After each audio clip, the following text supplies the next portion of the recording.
Napatigil ang mundo ko nang marinig ko ang usapan ng sarili kong anak na si Ricardo at ang asawa niyang si Cynthia. Pinaplano nila ang aking kamatayan sa aming bakasyon sa Benguet. Para sa kanila, ang buhay ko ay katumbas lang ng 20 milyong piso na makukuha nila sa insurance at sa aking bahay. Ngunit hindi nila alam, 35 taon akong naging bumbero. Sanay ako sa panganib. Kaya imbes na magwala o sumigaw, lalo kong hinigpitan ang yakap sa aking anak bago kami umalis. Habang sa loob ko, lihim ko nang inihahanda ang sarili kong bitag para sa kanila. Ilang araw ang lumipas, ang bakasyong dapat ay huling hininga ko na ay nauwi sa malamig na tunog ng posas.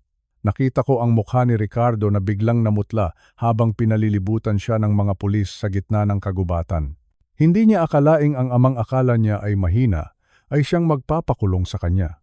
Bago ko ituloy ang masakit na kwento ng pagtataksil na ito, maaari niyo bang sabihin sa akin kung saang lungsod o probinsya kayo nakikinig ngayon? Gusto kong malaman kung sino-sino ang kasama ko sa gabing ito. Nakaupo ako sa sahig ng aming kusina, nakasandal ang likod sa malamig na dingding. Ang tibok ng puso ko ay parang batingaw ng simbahan. Malakas, mabilis, at nakakabingi. Sa labas, naririnig ko ang tawanan ni Ricardo at Cynthia habang nag-aayos sila ng mga gamit sa sasakyan. Ang tawa ng aking anak. Ang tawa na dati ay nagbibigay sa akin ng ligaya, ngayon ay parang talim ng kutsilyo na humihiwa sa aking pagkatao. Paano nangyari ito? Paano umabot sa ganito ang lahat? Napatingin ako sa litrato ng aking yumaong asawa na si Lourdes na nakasabit sa dingding ng aming sala. 3 taon na ang nakalilipas mula nang kunin siya ng Panginoon dahil sa stroke. Noong mamatay si Lourdes, pakiramdam ko ay nawalan ako ng kalahati ng aking buhay. Ngunit tiniis ko ang lahat para kay Ricardo. Siya na lang ang natitira sa akin. Siya ang aking kaisa-isang anak, ang aking kaisa-isang kayamanan. Naaalala ko pa noong bata pa si Ricardo. Napakabait niyang bata. Siya ang tipo ng anak na hindi mo kailangang paluin dahil laging sumusunod. Pero noong mawala ang kanyang ina, may nagbago sa kanya. Naging mailap siya. Naging malayo ang loob. Akala ko noon ay dahil lang sa lungkot. Akala ko ay nagluluksa lang siya, gaya ko. Pero 6 na buwan ang nakalipas, dumating si Cynthia sa buhay niya. Si Cynthia. Isang babaeng mas bata sa kanya ng 12 taon. Maganda siya, oo. Pero ang kagandahan niya ay parang bulaklak na plastik. Walang bango, walang buhay. Noong unang beses ko siyang nakilala, hindi ko malimutan ang paraan ng pagtingin niya sa aming bahay dito sa Quezon City. Hindi siya tumitingin sa mga alaala ng pamilya namin. Ang tinitingnan niya ay ang laki ng mga kwarto. Ang tinitingnan niya ay ang materyales ng aming sahig na gawa sa Nara. Tinanong niya ako noon habang naghahanda ako ng kape. Tay Arturo, malaki pala itong lote niyo rito sa subdivision, no? Siguro kung ibebenta ito ngayon, aabot ito ng mahigit 10 milyon. Akala ko noon ay nagbibigay lang siya ng kuro-kuro tungkol sa presyo ng lupa. Ngumiti lang ako at sinabing, pamana ito sa amin ng mga magulang ko, Cynthia. Dito lumaki si Ricardo. Hindi ito basta-basta maibebenta dahil dito nakatago ang lahat ng aming alaala. Pero hindi siya tumigil. Noong 1 buwan, narinig ko siyang nagtatanong tungkol sa aking pensyon sa Bureau of Fire Protection. Gusto niyang malaman kung magkano ang natatanggap ko buwan-buwan. Gusto niyang malaman kung mayroon ba akong naiwang life insurance mula sa aking serbisyo bilang bombero. Noong mga oras na iyon, tinawag ko ang sarili ko na tanga. Tanga dahil naniwala ako na nagmamalasakit lang siya. Naniwala ako na gusto niya lang siguraduhin na maayos ang aking kinabukasan. Pero ngayong narinig ko na ang usapan nila. Ang lahat ng mga tanong na iyon ay naging malinaw na. Hindi sila nagtatanong dahil sa pagmamalasakit. Nagtatanong sila dahil binibilang na nila ang pera na makukuha nila kapag wala na ako. 20 milyong piso, iyon ang halaga ng buhay ko para sa kanila. 8 milyon mula sa insurance at 12 milyon mula sa pamanang bahay at lupa. Para sa aking anak, ang kanyang ama ay hindi na tao. Para sa kanya, ako ay isa na lamang na malaking tumpok ng pera na humahadlang sa kanilang luho. Naramdaman ko ang pag-init ng aking mga mata. Gusto kong umiyak, gusto kong sumigaw at tanungin si Ricardo, "Anak, saan ako nagkamali?" Hindi ba sapat ang pagmamahal na ibinigay ko sa iyo? Bakit kailangang umabot sa puntong gusto mo akong patayin? Pero pinigil ko ang aking sarili. Huminga ako ng malalim. Dito pumasok ang aking karanasan bilang isang bumbero.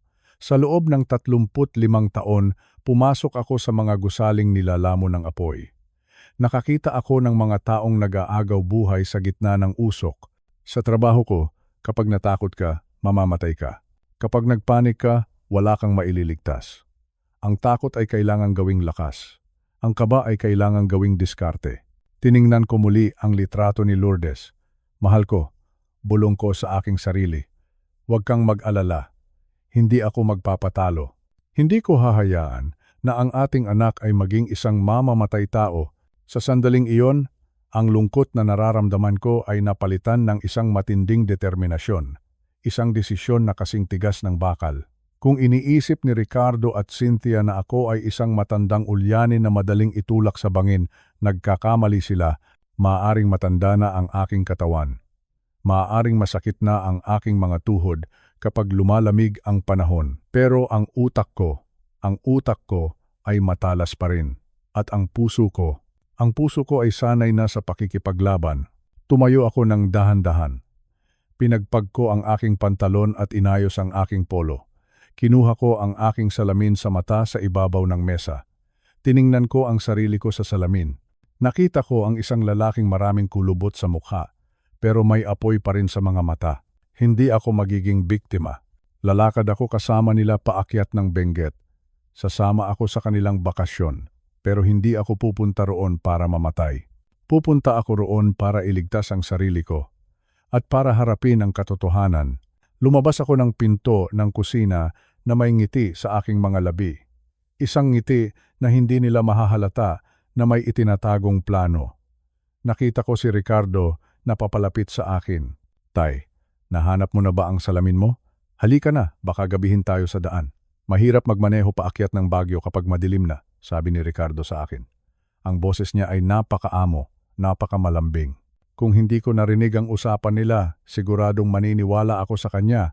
Oo anak, nahanap ko na. Pasensya na, medyo napatagal lang ang paghahanap ko, sagot ko naman sa kanya. Pinilit kong maging normal ang aking boses. Sumakay ako sa sasakyan. Naupo ako sa likod habang si Ricardo ang nagmamaneho at si Cynthia naman ang nasa tabi niya. Habang umaandar ang sasakyan palabas ng aming subdivision, tiningnan ko sa huling pagkakataon ng aming bahay. Hindi ito ang huling pagkakataon na makikita ko ang bahay na ito, Ricardo. Pangako ko iyan sa sarili ko. Sa loob ng aking bag, mahigpit kong hawak ang aking lumang pitaka. Sa loob niyon, nakatago ang numero ni Eduardo. Alam ko, sa mga susunod na araw, ang aking buhay ay nakasalalay sa aking bawat kilos. Kailangan kong maging maingat, kailangan kong maging mapagmatyag. Dahil sa bundok ng Benguet, sa gitna ng malamig na hangin, at matatayog na puno ng pino, magkakaalaman kung sino ang tunay na mandaragit at sino ang tunay na bumbero na kayang pumatay ng apoy ng kasamaan. Dito na magsisimula ang tunay na laban. At ako, si Arturo, ay hindi kailanman susuko. Nakalabas na ako ng bahay, ngunit ang bigat sa aking dibdib ay tila isang malaking bato na hindi ko maiwan-iwan. Sumakay ako sa isang puting taxi. Malamig ang aircon, pero pinagpapawisan pa rin ako. Tumingin ako sa bintana, pinagmamasdan ang mga pamilyar na kalsada ng Maynila, ang mga tindera ng sampagita sa gilid ng simbahan, ang ingay ng mga jeep, lahat sila ay tila walang pakialam sa bagyong namumuo sa loob ng aking puso. Hinawakan ko ng mahigpit ang aking cellphone. Luma na ito, medyo mabagal, katulad ko. Binuksan ko ang listahan ng aking mga contact. Hinanap ko ang isang pangalan na matagal ko nang hindi tinatawagan. Eduardo. Si Eduardo ang pinakamatalik kong kaibigan noong kabataan ko. Retiradong thumb 2 siya sa pulisya. Marami na kaming pinagdaanan. Sabay kaming uminom ng kape tuwing umaga noong wala pa kaming mga rayuma. Alam ko, sa oras na ito, siya lang ang tanging tao na makakatulong sa akin. Siya lang ang mapagkakatiwalaan ko. Huminga ako ng malalim, pinindot ko ang tawag. Hello? Ang boses sa kabilang linya. Paos ito, medyo garalgal, pero puno ng awtoridad. Sino ito? Eduardo. Ako ito. Si Arturo, mahina kong sagot, tila may bara sa aking lalamunan. Natahimik ang kabilang linya ng ilang sandali. Pagkatapos, narinig ko ang mahinang tawa niya. Arturo, napatawag ka, kaibigan? Kamusta ang buhay pensyonado? Sigurado akong nagpapakasasaka sa yaman mo riyan, kasama ang mga anak mo. Yaman, pagkakasundo. Iyon ang akala ng lahat. Eduardo, kailangan ko ng tulong mo, pag-amin ko. Hindi ko na napigilan ang panginginig ng aking boses. Tungkol ito kay Ricardo. Ang anak ko, naramdaman ko ang biglang pagbabago sa tono ni Eduardo. Nawala ang biro. Naging seryoso ang lahat. Anong nangyayari, Arturo? May problema ba? Mag-usap tayo ng maayos. Huwag kang magmadali. Ikinuwento ko sa kanya ang lahat.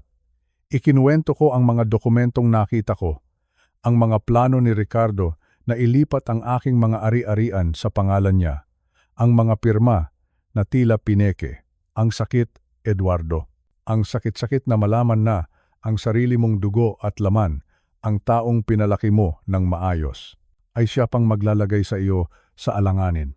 3 milyong piso, sabi ko sa kanya. May nawawalang 3 milyong piso sa account ko, Eduardo. At nakita ko ang mga papeles. Gusto niya akong dalhin sa isang nursing home para makuha niya ang lahat ng naiwan ng nanay nila. Narinig ko ang pagbuntong himala ni Eduardo. Arturo, makinig ka sa akin ng mabuti. Huwag na huwag kang magpapakita ng galit sa kanya. Huwag kang gagawa ng kahit anong kilos na magpapahalata na alam mo na ang totoo. Pero Eduardo, anak ko siya. Paano niya nagawa ito? Alam ko, kaibigan. Alam ko ang sakit. Mahinahong sagot ni Eduardo. Pero sa mundo ng investigasyon, ang emosyon ay kalaban. Kung malalaman ni Ricardo na alam mo na ang balak niya, baka mas lalo siyang maging agresibo, baka itago niya ang mga ebidensya, o mas malala pa. Baka kung ano ang gawin niya sa iyo, natigilan ako. Ang sarili kong anak? Mapapahamak ba ako sa kamay ng sarili kong anak? Ang isiping iyon ay mas masakit pa kaysa sa anumang sakit ng katawan. Anong dapat kong gawin? Tanong ko. Magpanggap ka, mabilis na sagot ni Eduardo. Umuwi ka sa bahay na tila walang nangyari. Ngumiti ka sa kanya. Magmano ka. O hayaan mo siyang magmano sa iyo. Maging matamis ang iyong pananalita. Hayaan mo siyang mag-isip na matanda ka na at ulyanin. Na wala kang alam. Habang ginagawa mo iyan, patuloy ni Eduardo, ako naman ang gagalaw sa labas. Iimbestigahan ko ang mga bank accounts ni Ricardo. Titingnan ko kung saan napupunta ang pera. Hahanapin ko kung sino ang mga kasabwat niya sa bangko o sa opisina ng abogado. Arturo, hindi ka nag-iisa. Nandito ako. Naramdaman ko ang kaunting ginhawa. Parang nabawasan ang bigat sa aking balikat. Ang lihim na alyansa. Kami ni Eduardo, laban sa sarili kong anak. Nakakalungkot isipin, pero ito ang realidad. Salamat, Eduardo. Maraming salamat, sabi ko. Mag-ingat ka, Arturo, paalala niya. Ang kalaban mo ay hindi lang basta magnanakaw. Ang kalaban mo ay ang taong kasalo mo sa pagkain. Maging matalas ka, maging mapagmatyag. Ibinaba ko ang telepono. Tumingin ako sa labas ng taxi. Malapit na ako sa bahay. Ang bahay na binuo namin ng yumaong asawa ko nang may pagmamahal. Ang bahay na dati ay puno ng tawanan, pero ngayon ay puno na ng lihim at panlilinlang. Ricardo, ang panganay ko. Naalala ko noong bata pa siya. Noong tinuturuan ko siyang maglakad, hawak ko ang maliliit niyang kamay. Sabi ko sa kanya noon, Anak, kahit anong mangyari, hinding-hindi kita bibitawan. Ngunit ngayon, tila siya na ang bumibitaw sa akin. Hindi lang basta bumibitaw, itinutulak pa niya ako sa bangin. Pumasok ang taxi sa aming subdivision. Nakita ko ang aming gate. Naroon ang sasakyan ni Ricardo. Alam kong nasa loob siya. Siguro ay nagkakape o baka nagbabasa ng dyaryo habang nagpaplano kung paano ako tuluyang mapapaalis sa sarili kong buhay. Huminga ako ng malalim. Pinahid ko ang aking mga mata. Kailangan kong maging matatag. Hindi muna ako ang tatay na mapagmahal. Ngayon, kailangan kong maging isang sundalo. Kailangan kong protektahan ang aking sarili. Kailangan kong lumaban sa larong ito. Ang laban ng talino. Ang laban para sa aking dignidad. Pagbaba ko ng taxi, inayos ko ang aking barong. Pinilit kong itago ang panginginig ng aking mga kamay. Pumasok ako sa gate at nakita ko si Ricardo sa may pinto, nakangiti.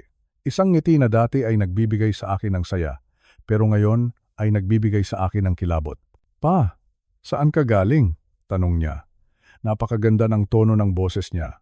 Napakamagalang. Naglakad-lakad lang sa parke, anak, sagot ko. Pilit kong ginawang normal ang boses ko.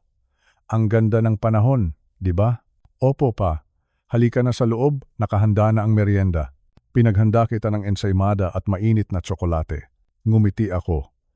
Isang ngiti na puno ng pait sa likod. Salamat anak, napakabuti mong bata. Sa loob-loob ko, alam ko na ang totoo. Nagsisimula na ang laban. Isang lihim na alyansa sa pagitan ko at ni Eduardo. Isang digmaang walang putukan, pero puno ng panganib. Ricardo, hindi mo alam ang ginagawa mo. Pero hindi ako papayag na basta-basta mo na lang akong itatapon. Ako pa rin ang iyong ama. At sa larong ito, hindi pa ako tapos. Naglalakad ako papasok ng bahay, bawat hakbang ay may bigat. Bawat hakbang ay may kasamang panalangin. Panginoon, bigyan niyo po ako ng lakas. Gabayan niyo po ang bawat salitang lalabas sa aking bibig. Huwag niyo po akong hayaang mabuhay. Dahil simula sa araw na ito, ang aking bahay ay hindi na lang basta tahanan. Ito ay isa ng chessboard. At bawat galaw ko, bawat salita ko, ay kailangang maging perpekto. Ang laban ay nagsisimula na. At gagawin ko ang lahat, hindi lang para sa pera, kundi para sa katarungan, para sa aking dangal, para sa katotohanan. Habang paakyat ang aming sasakyan sa palikulikong daan ng Benguet, unti-unti kong naramdaman ang pagbabago ng hangin. Malamig, napakalamig. Ang bintana ng sasakyan ay unti-unting nilalambungan ng hamog. Sa labas, ang mga puno ng pino ay tila mga higanteng nagbabantay sa amin. Madilim na ang paligid, at ang tanging liwanag ay nanggagaling sa headlight ng aming sasakyan. Si Ricardo ay tahimik na nagmamaneho. Paminsan-minsan tumitingin siya sa akin at ngumingiti. Isang ngiti na hindi umaabot sa kanyang mga mata. Isang ngiti na dati ay nagpapakalma sa akin, pero ngayon ay nagbibigay sa akin ng kilabot. Malapit na tayo pa, ang sabi niya. Ang kanyang boses ay malumanay, masyadong malumanay. Sigurado akong magugustuhan mo ang katahimikan doon. Walang gulo, walang ingay ng Maynila. Tumango na lang ako. Hindi ako kumibo. Hinawakan ko ang aking jacket para mabawasan ang panginginig ng aking mga kamay. Hindi lang dahil sa ginaw ng Baguio at Benguet, kundi dahil sa kaba. Isang kaba na kanina pa kumakatok sa aking dibdib. Nakarating kami sa isang liblib na lugar. Malayo sa kabihasnan, wala nang mga bahay sa paligid. Ang tanging nakikita ko ay ang makapal na damo at ang matatayog na puno. Huminto ang sasakyan sa harap ng isang maliit na cabin. Gawa ito sa kahoy at bato. Mukhang matibay, pero mukha ring malungkot. Pagbaba ko ng sasakyan, sinalubong ako ng malamig na ihip ng hangin. Napayakap ako sa aking sarili. Tumingin ako sa paligid. Napakatahimik. Ni huni ng ibon ay wala kang maririnig. Ang tanging tunog ay ang kaluskos ng mga tuyong dahon sa lupa. Tingnan mo pa, sabi ni Ricardo habang inilalabas ang kanyang cellphone. Walang signal dito, kahit isang bar, wala. Ipinakita niya sa akin ang screen ng kanyang telepono. Blanco, walang linya. Dito, wala tayong istorbo. Pagpapatuloy niya. Walang tatawag, walang mang-iistorbo sa atin. Tayo lang dalawa. Ang mga salitang iyon ay paulit-ulit na umalingaw-ngaw sa aking isipan. Tayo lang dalawa, sa gitna ng kagubatan, sa lugar na walang signal, sa lugar na walang makakarinig kung sakaling sumigaw ako. Pumasok kami sa loob ng cabin. Amoy luma ang paligid, amoy alikabok at tuyong kahoy. Naglakad si Ricardo patungo sa fireplace at nagsimulang magparikit ng apoy. Pinanood ko siya. Ang kanyang mga galaw ay mabilis at sigurado. Tila ba matagal na niyang pinaplano ang pagpunta namin dito. Pa, maupo ka muna, sabi niya, habang itinuturo ang isang lumang silya na yari sa Nara.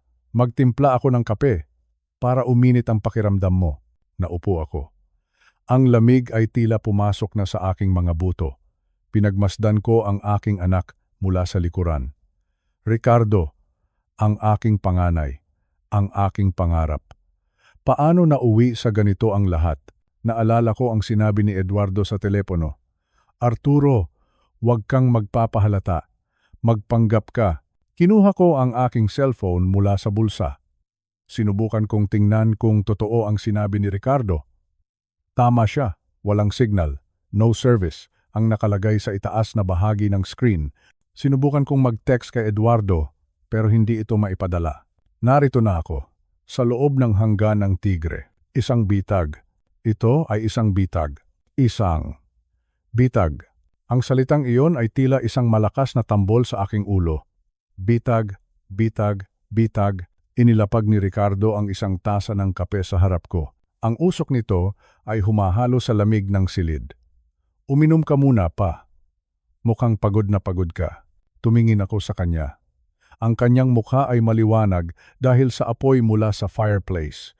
Pero ang kanyang mga mata ay nananatiling madilim. Walang emosyon, walang awa. Salamat, anak, sabi ko. Pinilit kong maging natural ang aking boses. Napakaganda rito, masyadong tahimik. Iyon naman ang gusto mo, di ba? Tanong niya. Lumapit siya sa akin at ipinatong ang kanyang kamay sa aking balikat. Mabigat ang kanyang kamay. Gusto mong magpahinga. Gusto mong malimutan ang lahat ng problema. Gusto ko ring sabihin sa kanya na alam ko ang lahat. Gusto kong itanong kung bakit niya ito ginagawa. Gusto kong isigaw ang sakit na nararamdaman ko. Bakit ang pera ay mas mahalaga kaysa sa akin?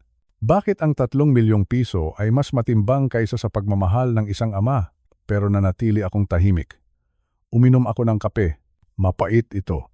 Kasing sama ng lasa ng katotohanan. Alam mo pa, sabi ni Ricardo habang nakatingin sa apoy. Minsan, ang mga matatanda, kailangan na talagang magpahinga. Hindi na nila kayang hawakan ang mga mabibigat na responsibilidad, tulad ng pera. Tulad ng mga ari-arian, mas makakabuti kung ipaubaya na lang nila sa mga mas bata, sa mga taong marunong magpalago nito. Nararamdaman ko ang panunuyo ng aking lalamunan. Iyan na ang kanyang simula. Dahan-dahan niyang inilalatag ang kanyang plano. Tila ba nilalason niya ang aking isipan bago niya tuluyang kunin ang lahat sa akin. Siguro nga, mahina kong sagot. Siguro nga ay matanda na ako. Ngumiti si Ricardo. Isang ngiti na puno ng tagumpay. Huwag kang mag-alala pa. Aalagaan kita. Dito ka lang sa lugar na ito. Ligtas ka rito. Walang makakapanakit sa iyo rito. Ligtas. Ang salitang iyon ay tila isang insulto. Ligtas ba ang tawag dito? Sa gitna ng bundok na walang kahit sino? Ligtas ba ang tawag sa pagiging preso sa sarili mong anak? Gusto kong umiyak, pero pinigil ko. Hindi ako dapat magpakita ng kahinaan. Naalala ko si Eduardo. Kailangan kong magtiwala na gagawa siya ng paraan. Kailangan kong maniwala na may darating na tulong. Pero sa ngayon, kailangan kong mabuhay. Kailangan kong makisama sa laro ni Ricardo. Tumayo ako at lumapit sa bintana. Ang kadiliman sa labas ay tila walang hanggan. Ang mga puno ay tila mga anino na naglalakad sa dilim. Pakiramdam ko, ang cabin na ito ay isang maliit na isla sa gitna ng isang malawak at mapanganib na dagat. Matutulog na ako, Ricardo, sabi ko. Masyadong mahaba ang biyahe natin. Sige pa, sagot niya. Ang kwarto mo ay nasa itaas.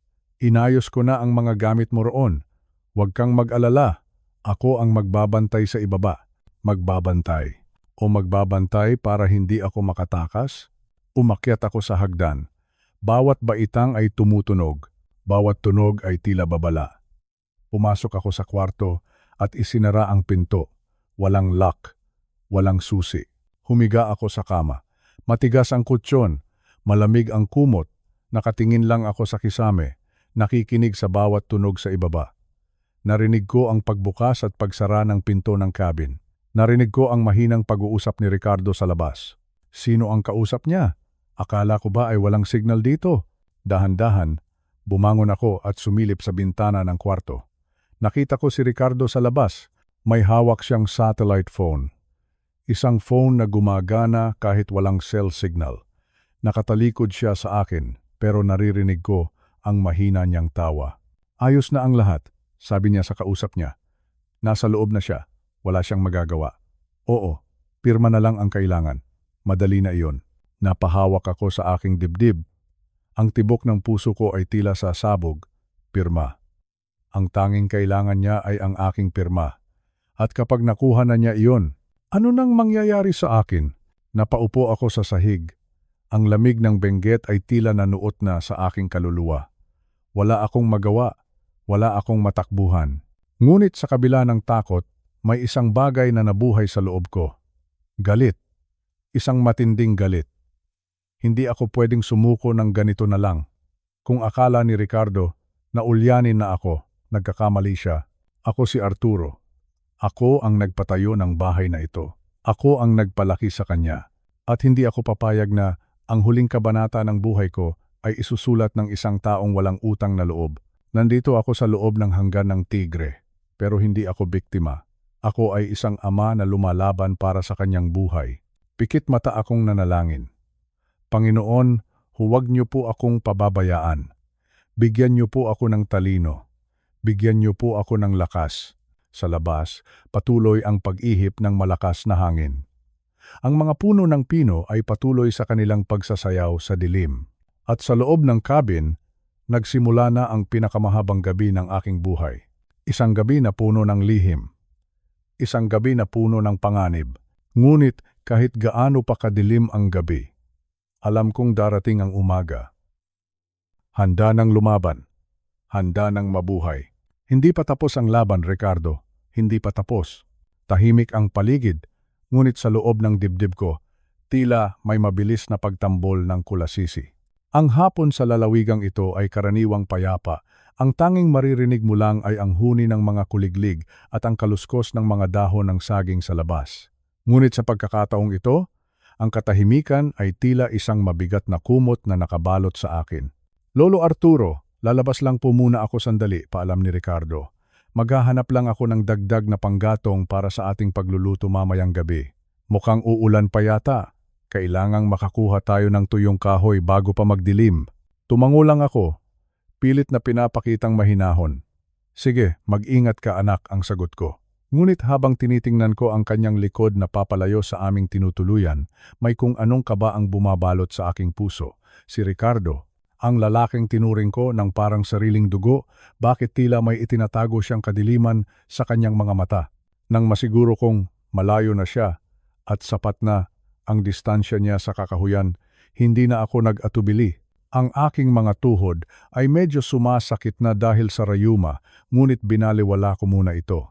Kailangan kong malaman ang totoo. Kailangan kong mapanatag ang aking kalooban. Dahan-dahan akong lumapit sa kanyang mga gamit. Isang lumang backpack na itim, na laging nakatago sa sulok ng silid. May kung anong bigat sa aking kamay habang inaabot ko ang zipper nito. Panginoon, sana ay mali lang ako, ang bulong ko sa aking sarili. Sana ay bunga lang ito ng aking pagiging mapaghinala dahil sa aking katandaan. Ngunit nang buksan ko ang bag, ang unang bumungad sa akin ay ang malamig na kislap ng bakal. Isang bagong-bagong itak. Napakatalim nito, halatang kakahasa pa lamang. Hindi ito ang karaniwang itak na ginagamit namin sa bukid. Ang talim nito ay kasing kintab ng salamin at ang hawakan ay bago pa, tila hindi pa gaanong nagagamit. Para saan ang itak na ito? Bakit kailangang maging ganito katalim? Takot. Isang matinding takot ang gumapang sa aking batok. Hindi pa doon natatapos. Sa ilalim ng itak, may nakita akong mahabang lubid. Hindi lang ito basta-bastang lubid na ginagamit pang tali sa baka. Ito ay makapal na nylon, malakas at matibay. Hinawakan ko ang lubid at naramdaman ko ang gaspang nito sa aking mga palad. Ang bawat pulgada ng lubid na iyon ay tila bumubulong ng isang masamang balak. Saan niya gagamitin ang ganito kahabang lubid sa gitna ng ating bakasyon? Nanginginig ang aking mga daliri. Ngunit ang huling nakita ko ang tuluyang nagpahinto sa tibok ng aking puso. Isang maliit na bote ng gamot. Wala itong etiketa. Wala itong pangalan. Isang malinaw na likido sa loob ng isang bote na walang anumang marka. Alam ko sa aking sarili bilang isang taong marami nang napagdaanan sa buhay na hindi ito gamot sa ubo o lagnat. Ito ay isang pampatulog o higit pa doon. Isang gamot na kayang magpatumba sa isang tao sa loob ng ilang minuto. Bakit mayroon nito si Ricardo? Bakit itinatago niya ang lahat ng ito? Diyos ko, Ricardo, anong binabalak mo sa akin? Ang pabulong kong tanong sa kawalan. Naalala ko ang lahat ng kanyang mga ngiti sa akin nitong mga nakaraang araw, ang kanyang pag-aalalay sa akin tuwing ako ay naglalakad, ang kanyang pagtatanong kung naitabi ko ba ng maayos ang aking mga dokumento sa bangko at ang aking mga ari-arian. Ang lahat ba ng iyon ay pagpapanggap lamang? Ang lahat ba ng pag-aalaga ay para lamang makuha ang aking tiwala bago niya ako tuluyang tapusin? Kailangan ko ng ebidensya. Kung may mangyari man sa akin, kailangang malaman ng mundo ang katotohanan. Kinuha ko ang aking cellphone mula sa aking bulsa. Ang aking mga kamay ay nanginginig, muntik ko nang mabitawan ang telepono. Pinilit kong pakalmahin ang aking sarili. Huminga ka ng malalim, Arturo. Huwag kang magpahalata, utos ko sa aking sarili. Isa-isa kong kinuhanan ng litrato ang itak. Click. Ang talim nito ay tila kumikinang sa flash ng kamera. Click. Ang makapal na lubid na nakabilot sa loob ng bag. Click. Ang boteng walang pangalan, ang likidong tila kamatayan ang hatid. Matapos kong makuha ang mga larawan, mabilis ko itong isinend sa aking email at sa isang pinagkakatiwalaang kaibigan nang walang anumang mensahe. Sapat na ang mga larawang iyon bilang babala. Pagkatapos, maingat kong ibinalik ang lahat sa ayos. Ayaw kong mahalata ni Ricardo na may nagbago sa kanyang mga gamit. Inayos ko ang bawat tupi, ang bawat posisyon hanggang sa magmukhang hindi ito nagalaw. Bumalik ako sa aking upuan malapit sa bintana, pilit na nagkunwaring nagbabasa ng lumang diaryo. Maya-maya pa, narinig ko na ang mga yabag ng kanyang paa. Lolo, narito na ako. Nakakuha ako ng sapat na kahoy, masiglang tawag ni Ricardo mula sa labas. Nang pumasok siya, tiningnan ko siya sa mga mata. Ang mga matang iyon na dati ay puno ng respeto, ngayon ay tila nakikita ko na ang isang mandaragit na naghihintay lang ng tamang pagkakataon. Mabuti naman, anak. Magpahinga ka na muna, ang sabi ko. Pilit na hindi panginginig ang aking boses. Kumain kami ng hapunan ng gabi na iyon. Isang simpleng ulam na isda at kanin. Ngunit bawat subo ko ay tila may nakabara sa aking lalamunan. Hindi ko magawang lumunok ng maayos. Ang bawat galaw ni Ricardo, ang paghawak niya sa kutsilyo, ang pagbuhos niya ng tubig sa aking baso ay nagbibigay sa akin ng matinding pangamba. Nilagyan ba niya ng gamot ang tubig ko? Nilagyan ba niya ng anuman ang aking pagkain? Bakit po parang wala kayong gana, Lolo? Tanong niya habang nakatitig sa akin. Medyo sumasakit lang ang aking tiyan, Ricardo. Baka sa lamig lang ng panahon pagsisinungaling ko. Nang sumapit ang gabi, pumasok na kami sa aming kanya-kanyang higaan. Pinatay ang ilawan. At ang tanging natirang liwanag ay ang mula sa buwan na sumisilip sa siwang ng bintana. Narinig ko ang mahimbing na paghinga ni Ricardo mula sa kabilang panig ng silid, ngunit ako, hindi ko magawang ipikit ang aking mga mata. Paano ako matutulog kung alam kong may itak at lubid na naghihintay sa dilim? Paano ako magpapahinga kung ang taong kasama ko sa bahay na ito ay maaaring maging mitsa ng aking katapusan? Ang bawat kaluskos sa labas, ang bawat huni ng ibon sa hating gabi ay nagpapatalon sa aking puso. Hawak ko ang aking rosaryo sa loob ng kumot. Dinadasal ko ang bawat butil, humihingi ng proteksyon sa may kapal. Panginoon, bantayan niyo po ako. Huwag niyo po akong pababayaan sa gabing ito. Ito ang pinakamahabang gabi sa aking buong buhay. Ang bawat minuto ay tila isang oras. Ang bawat segundong lumilipas ay puno ng pagbabantay. Alam ko, kailangan kong manatiling gising. Kailangan kong manatiling alerto. Dahil sa sandaling ipikit ko ang aking mga mata, baka hindi na muling sumikat ang araw para sa akin.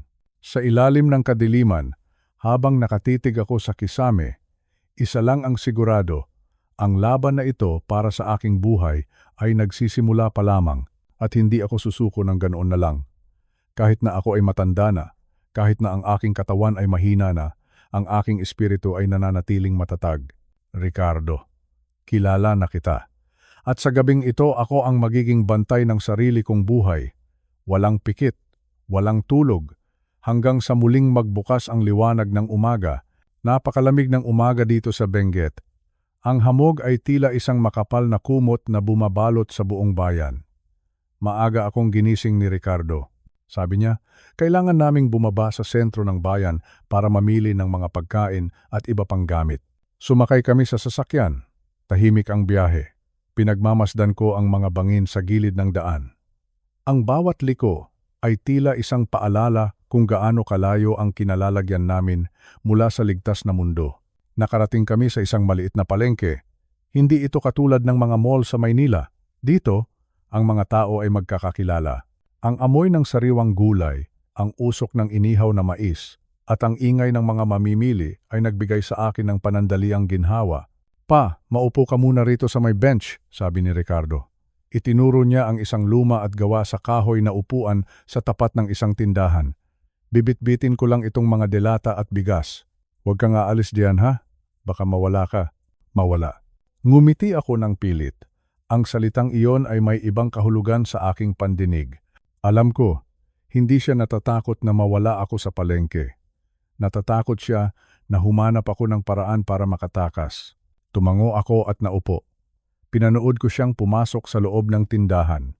Siniguro ko na abala siya sa pagpili ng mga bibilhin. Habang nakaupo ako roon, naramdaman ko ang isang presensya sa aking tabi. Isang lalaki ang lumapit. Mukhang kasing edad ko lang siya o baka mas matanda pa ng kaunti. Suot niya ang isang kupas na unipormeng kulay berde. May nakaburda sa kanyang dibdib, Bureau of Forest Development. May bitbit siyang termos ng kape. Tumingin siya sa akin at ngumiti. Isang ngiti na tapat at walang halong pait. Magandang umaga, kabayan, sabi niya. Napakababa ng kanyang boses. Napakakalma. Mukhang bago ka lang dito sa aming bayan. Hindi pamilyar ang iyong muka. Magandang umaga rin po, sagot ko. Opo, bumibisita lang kami ng anak ko. Doon kami tumutuloy sa cabin sa may taas. Biglang nagbago ang ekspresyon ng lalaki. Kumunot ang kanyang noo. Sa cabin sa taas? Ang tinutukoy mo ba ay ang bahay na malapit sa bangin? Ang dating tinutuluyan ng mga tauhan ng kumpanya ng troso? Tumango ako. Opo, doon nga po. Berting ang pangalan ko, pagpapakilala niya. Inalok niya ako ng kape. Matagal na akong forest ranger dito. Kilala ko ang bawat sulok ng gubat na ito. Bihira ang tumutuloy sa kabin na iyon. Masyadong malayo, masyadong mapanganib kapag lumalakas ang ulan. Tumingin ako sa paligid. Sigurado akong hindi palalabas si Ricardo. Hinawakan ko ang braso ni Mang Berting.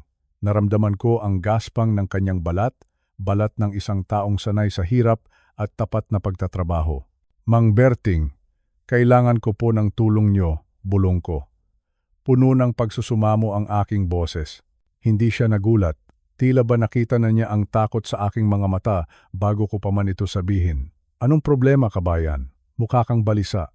Ikinuwento ko sa kanya nang mabilisan ang lahat. Ikinuwento ko ang tungkol kay Ricardo, ang tungkol sa 3 milyong piso. Ang tungkol sa itak, lubid, at ang bote ng gamot na walang label. Ang bawat salita ko ay tila isang mabigat na pasanin na inilalagay ko sa kanyang balikat. Anak mo siya? Tanong ni Mang Berting. Parang hindi siya makapaniwala. Opo, anak ko siya, sagot ko. At iyan ang pinakamasakit na bahagi. Tumahimik si Mang Berting ng sandali. Tumingin siya sa malayo, sa mga bundok na nababalot ng ulap. Pagkatapos, may kinuha siya mula sa kanyang malaking bulsa. Isang gamit na hindi ko inaasahan. Isang telepono. Pero hindi ito ordinaryong cellphone na nakikita ko sa lungsod. Mayroon itong malaking antena. Makapal ito at mukhang matibay. Ito ay isang satellite phone, bulong niya. Inilagay niya ito sa ilalim ng aking jacket. Gumagana ito kahit sa pinakamalalim na bahagi ng gubat. Kahit walang signal ang mga tore ng Smart o Globe, ito, makakatawag ka rito. Napaawang ang aking bibig. Mang Berting, hindi ko po ito mababayaran. Umiling siya. Huwag mong isipin ang bayad. Hiram lang iyan. Itago mo iyan ng maigi. Gamitin mo lang kung talagang nasa panganib ka na. May mga numero na dyan ng aming istasyon at ng pulisya rito sa bayan. Hinawakan ko ang telepono. Pakiramdam ko ay may hawak akong isang sandata. Isang sandata ng pag-asa. Pag-asa. Ang salitang iyon ay nagbigay ng init sa aking malamig na pakiramdam. Huwag kang mag-alala, Arturo, sabi ni Mang Berting. Lagi akong nagpapatrolya sa itaas. Sisiguraduhin ko na dadaan ako malapit sa kabinyo araw-araw. Kapag nakita mo ang aking motor, huwag kang lalabas kung kasama mo siya. Pero alam mo na narito lang ako. Salamat, Mang Berting. Maraming salamat po, sabi ko. Halos maiyak ako sa tuwa. Mag-ingat ka, Arturo, paalala niya. Ang gubat ay tahimik, pero marami itong mata. At tandaan mo, hindi ka nag-iisa. Nakita ko si Ricardo na lumalabas na mula sa tindahan. May bitbit siyang 2 malaking plastic bag. Mabilis na tumayo si Mang Berting at nagkunwaring inaayos ang kanyang sapatos. "O pa, sino ang kausap mo?" tanong ni Ricardo. Matalas ang kanyang tingin. Tila ba sinusuri niya ang bawat galaw ni Mang Berting. "Ah, ito ba?" sagot ko. Pinilit kong maging kalmado. "Itong mabuting mama. Nagtatanong lang kung gusto ko raw ba ng kape." Sabi ko, kakatapos ko lang mag-almusal. Tumingin si Ricardo kay Mang Berting. "Salamat na lang po, Manong. Mauna na kami." Hindi na sumagot si Mang Berting. Tumango lang siya sa akin at naglakad palayo. Pinanood ko ang kanyang likod hanggang sa mawala siya sa gitna ng maraming tao. Sumakay na kami sa sasakyan. Ramdam ko ang bigat ng satellite phone sa aking bulsa, isang lihim na kailangan kong itago sa lahat ng oras. Habang pabalik kami sa cabin, hindi na ako ganoon katakot. Alam ko na may isang tao rito sa Benguet na nakakaalam ng aking sitwasyon. Isang tao na handang tumulong sa akin, si Mang Berting. Ang aking bagong alyansa. Tumingin ako sa labas ng bintana. Ang mga puno ay tila hindi na ganoon nakakatakot. Ang hamog ay tila hindi na ganoon kadilim. May pag-asa pa.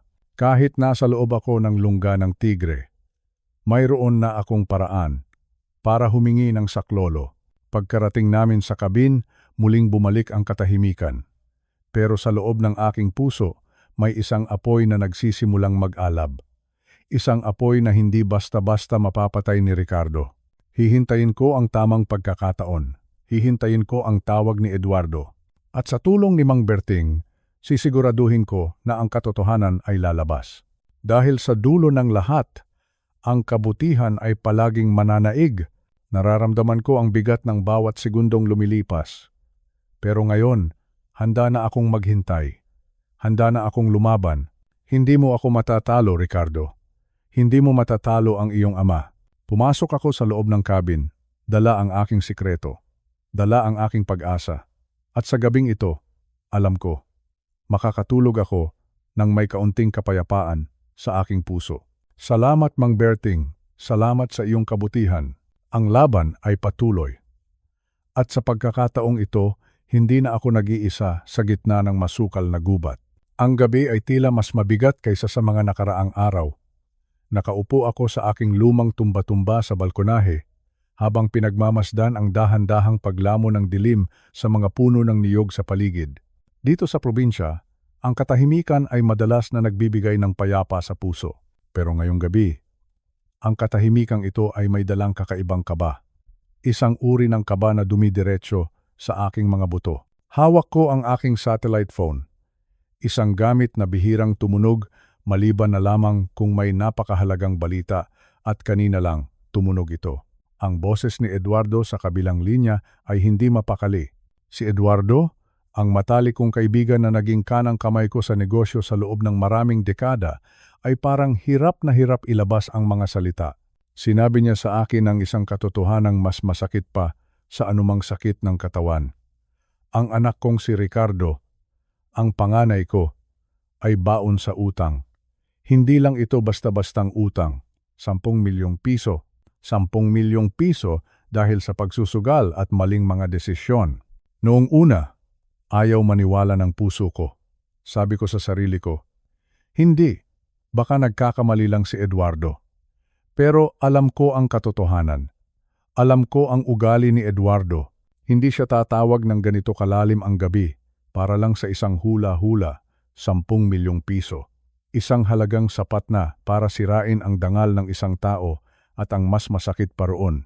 Ang perang pinaghirapan ko, ang pawis na ibinuhos ko para sa kinabukasan nila ay tila naging abo na lang sa isang iglap. Habang iniisip ko ang balitang iyon, narinig ko ang mahinang yabag ng mga paa sa loob ng bahay.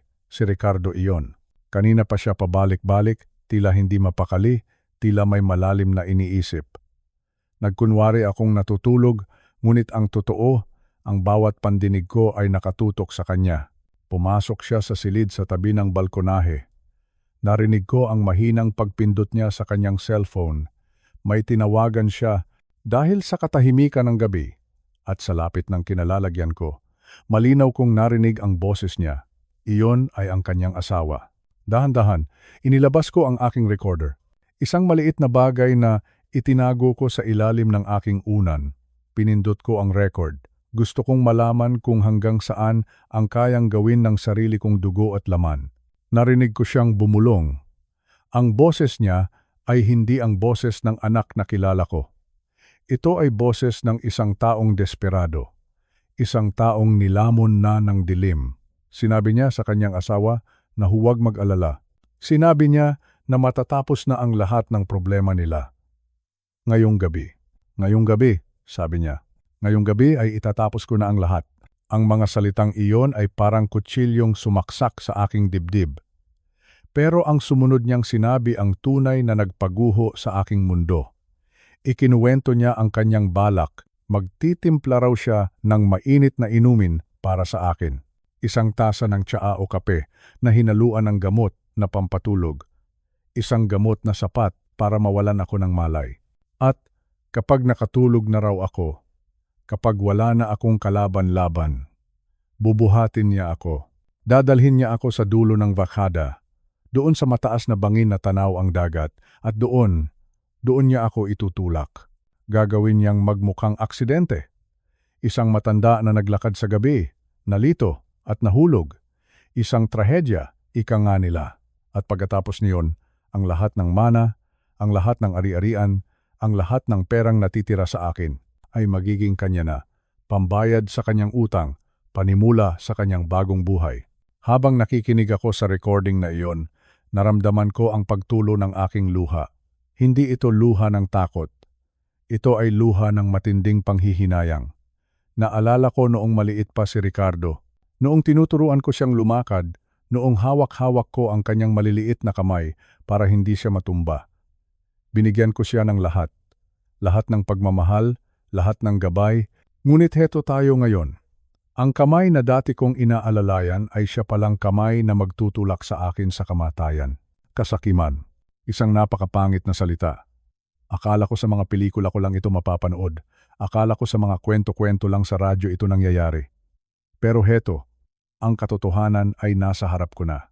Ang sarili kong anak ay handang pumatay para sa 10 milyong piso. Para sa pera. Para sa material na bagay na hindi naman madadala sa hukay. Pinatay ko ang recorder. Ang bawat tibok ng puso ko ay tila isang tambol na nagbabala. Kailangan kong maging matatag. Hindi ko pwedeng ipakita sa kanya na alam ko ang lahat. Kailangan kong maging mas matalino kaysa sa kanya. Maya-maya pa, lumabas si Ricardo sa balkonahe. Ang mukha niya ay tila anghel. May dala siyang tasa. Nakangiti siya sa akin. Isang ngiting dati ay nagbibigay sa akin ng ligaya, pero ngayon ay nagdudulot sa akin ng panginginig. Tay, tawag niya sa akin. Gising pa pala kayo. Mukhang malamig ang gabi, ipinagtimpla ko kayo ng mainit na tsaa. Inumin niyo muna ito para masarap ang tulog niyo. Tiningnan ko ang tasa. Ang usok na lumalabas mula rito ay tila isang sumpa. Alam ko kung ano ang nasa loob niyan. Alam ko kung ano ang plano niya pagkatapos kong uminom nito. Tumingin ako sa kanyang mga mata. Naghahanap ako ng kahit katiting na pag-aalinlangan. Naghahanap ako ng kahit kaunting pagmamahal na natitira. Pero wala akong nakita. Ang nakita ko lang ay ang refleksyon ng kanyang utang. Ang takot sa mga taong pinagkakautangan niya. At ang pagnanasang makuha ang pera ko. Salamat, anak, sabi ko. Ang boses ko ay kalmado, kahit na ang loob ko ay nagngangalit. Napakabait mo, talagang anak. Inabot ko ang tasa. Naramdaman ko ang init nito sa aking palad. Napakainit, gaya ng galit na nararamdaman ko ngayon.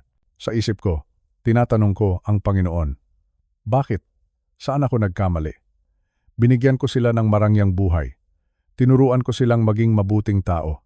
Pero bakit ang pera pa rin ang nagwagi sa dulo? Ngayong gabi, ang bangin ay naghihintay. Pero hindi ako ang mahuhulog doon. Ngayong gabi, Ituturo ko kay Ricardo ang huling leksyon na dapat niyang matutunan. Isang leksyon tungkol sa bunga ng kasakiman. Ang pera ay dumarating at nauubos. Ang utang ay nababayaran. Pero ang tiwala, ang pagmamahal ng isang ama. Kapag iyan ay nasira, wala nang halaga ng pera ang makakabalik niyan. Huminga ako ng malalim, tumingin ako sa langit. Ang mga bituin ay tila mga saksi sa trahedyang ito. Ricardo, tawag ko sa kanya habang hawak ang tasa. Alam mo ba, ang pinakamahalagang bagay sa mundo ay hindi ang pilak o ginto, kundi ang malinis na konsensya. Nakita ko ang panandaliang pagkunot ng kanyang noo.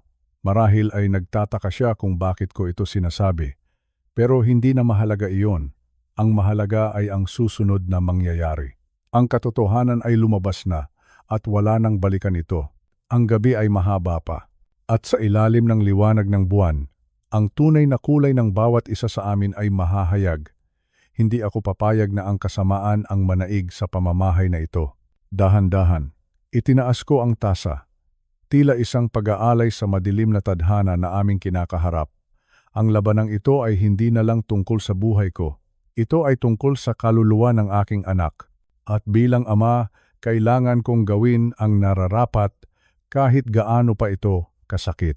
Ang huling gabi namin sa maliit na dampa sa gitna ng bukid. Kay tahimik ng paligid, ngunit sa loob ng aking dibdib, tila may nagbabadyang unos.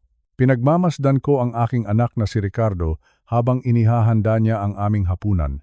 Kung titingnan mula sa malayo, aakalain mong ito ay isang larawan ng isang mapagmahal na anak na nag-aalaga sa kanyang matandang ama. Ngunit alam ko ang totoo. Alam ko ang lason na nakatago sa likod ng kanyang mga ngiti. Sabi niya sa akin, "Tay, espesyal ang gabing ito." Inilapag niya sa mesa ang isang bote ng lambanog. Ang alak na ito ay kilala sa aming probinsya dahil sa tapang nito. Sabi niya, "Kailangan naming magdiwang. Magdiwang para sa aking pagretiro, para sa mahabang panahon ng aking pagtatrabaho." Pagdiriwang.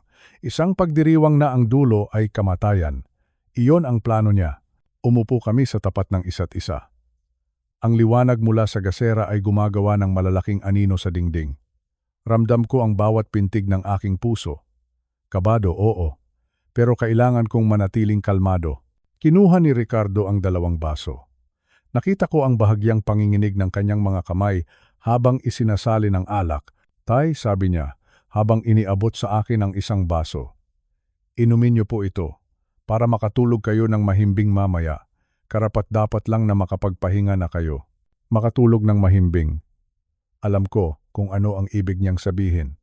Ang ibig niyang sabihin ay ang tulog na wala ng gisingan, isang mahabang pagtulog. Hinawakan ko ang baso. Ramdam ko ang lamig ng salamin sa aking mga daliri. Alam ko, sa loob ng basong ito, may hinalo siyang gamot, isang pampatulog na sapat para mawalan ako ng malay. Para magawa niya ang kanyang masamang balak na itulak ako sa bangin. Tumingin ako sa labas ng bintana. May isang malaking gamo-gamo na paikot-ikot sa ilawan. Parang si Ricardo. Paikot-ikot sa apoy. Hindi alam na malapit na siyang masunog. "Tingnan mo iyon, anak," sabi ko sa kanya, sabay turo sa labas. Parang may tao sa may puno ng mangga. "May nakita ka ba?" Lumingon si Ricardo. Agad siyang tumayo at sumilip sa labas ng bintana. Iyon na ang pagkakataon ko. Sa isang mabilis na galaw na tila ibinigay sa akin ng langit ang liksi ng aking kabataan, ipinalit ko ang aking baso sa kanyang baso. Mabilis, tahimik, walang bakas. Nang lumingon siya uli, umupo siya ng maayos. Sabi niya, wala naman daw siyang nakikita. Baka raw namamalikmata lang ako dahil sa pagod. Ngumiti ako sa kanya.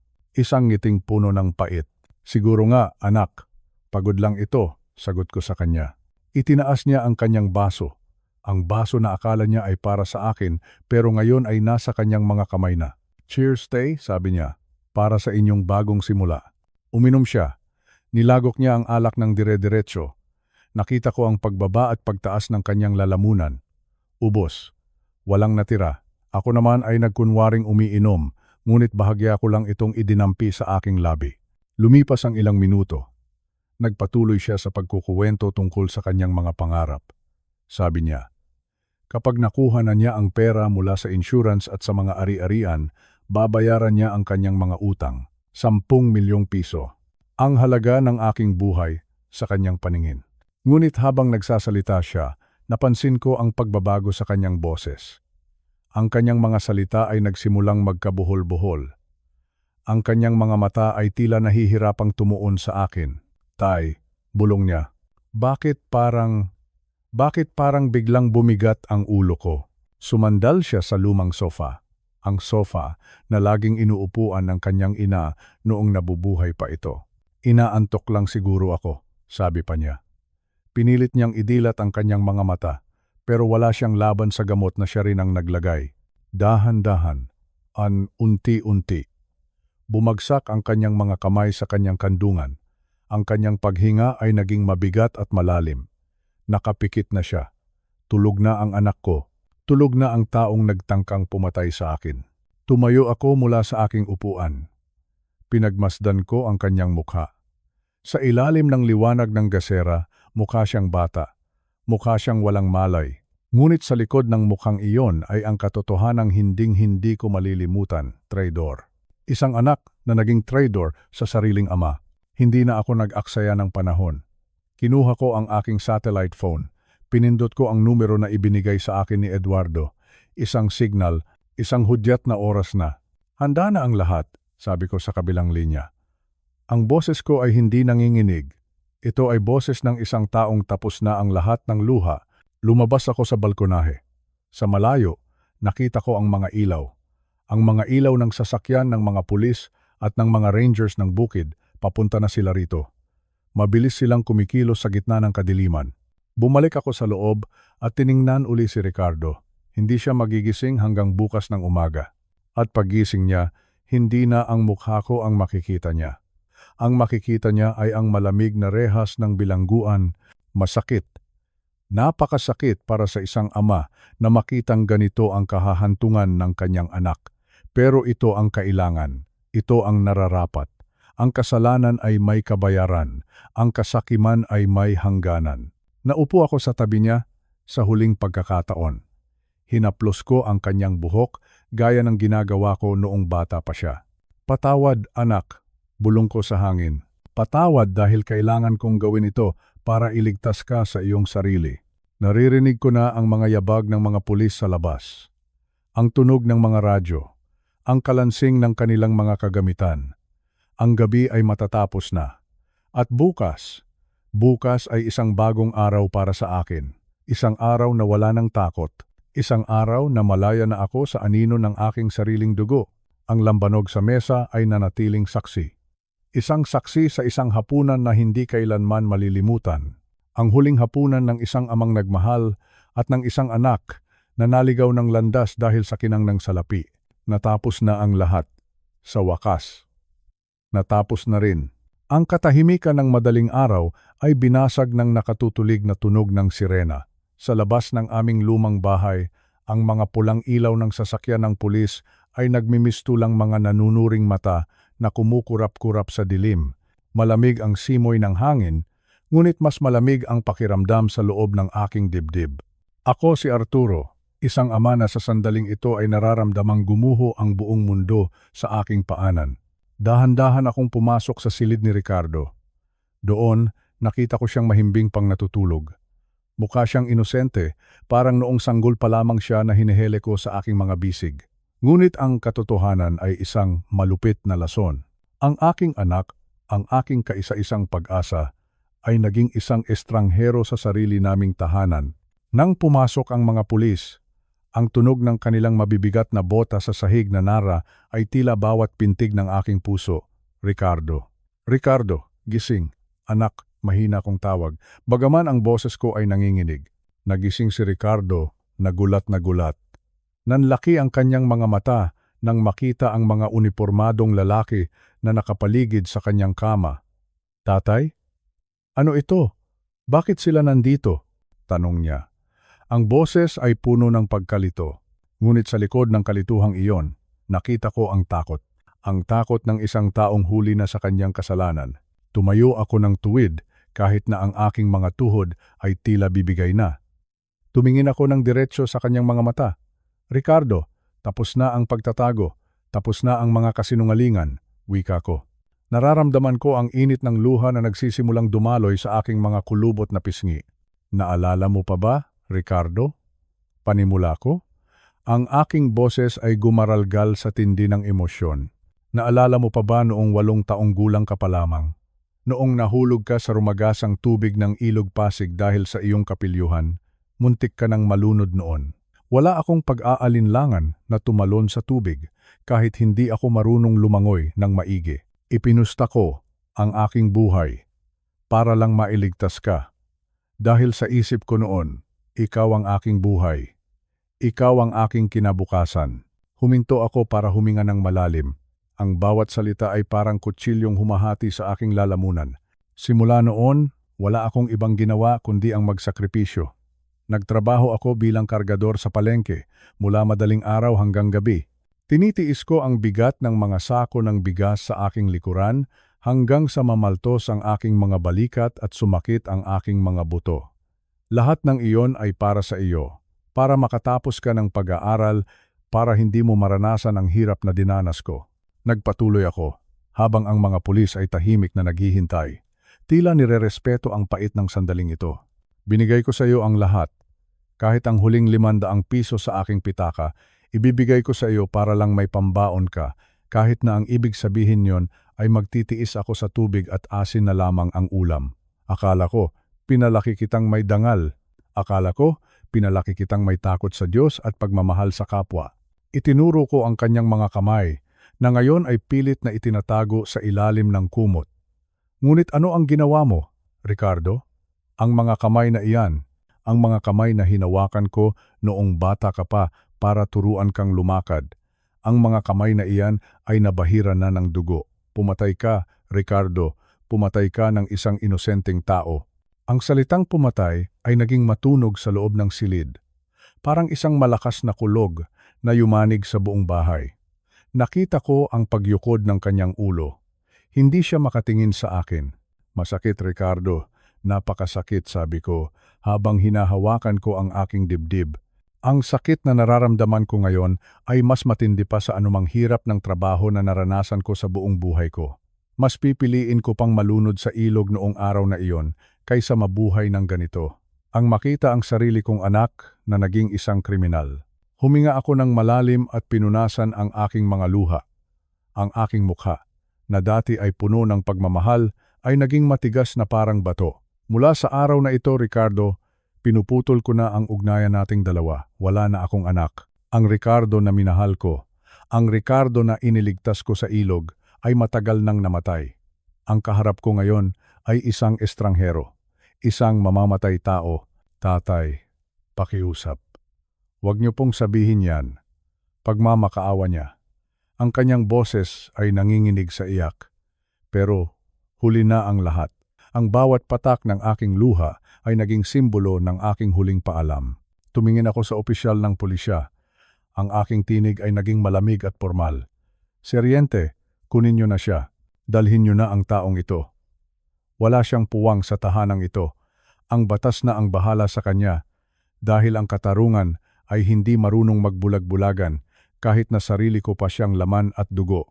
Habang pinapupuswasan ng mga pulis si Ricardo, hindi ko na muling tiningnan ang kanyang mukha.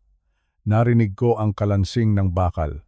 Ang bawat tunog ng posas ay tila isang tuldok sa huling pangungusap ng aming kwento bilang mag-ama. Tatay! Tatay! Patawarin niyo po ako! Sigaw ni Ricardo habang hinihila siya palabas ng pinto. Ang kanyang boses ay unti-unting humihina habang inilalayo siya ng mga awtoridad. Naiwan akong mag-isa sa gitna ng madilim na silid. Ang tanging naririnig ko na lamang ay ang sarili kong paghinga at ang mahinang tunog ng mga kuliglig sa labas. Tumingin ako sa lumang litrato naming dalawa na nakasabit sa dingding, isang batang nakangiti habang karga-karga ng kanyang ama sa tabing dagat. Dahan-dahan, kinuha ko ang litrato at iniharap ito sa aking dibdib. Paalam, anak, bulong ko sa hangin, paalam, ang masarap na pangarap na binuo ko sa loob ng maraming dekada ay tuluyan ng naglaho. Ang natitira na lamang ay ang katotohanan. Isang katotohanang kailangan kong pasanin hanggang sa huling hininga ng aking buhay. Ang hustisya ay mapait, ngunit ito ang tanging paraan upang malinis ang dungis na iniwan ng nakaraan. Lumabas ako sa balkonahe at pinanood ang unti-unting paglayo ng mga ilaw ng pulisya.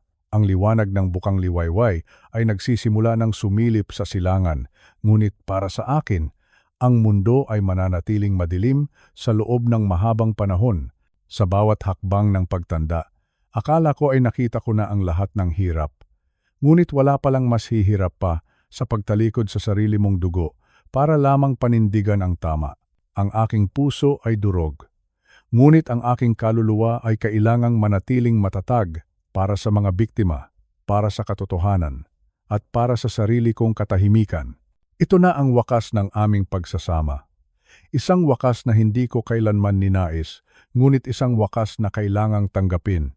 Ang masarap na alaala ng 8 taong gulang na batang iniligtas ko sa ilog ay mananatiling nakakulong sa aking alaala habang ang lalaking dinala ng pulisya ay tuluyan ko ng kinalimutan.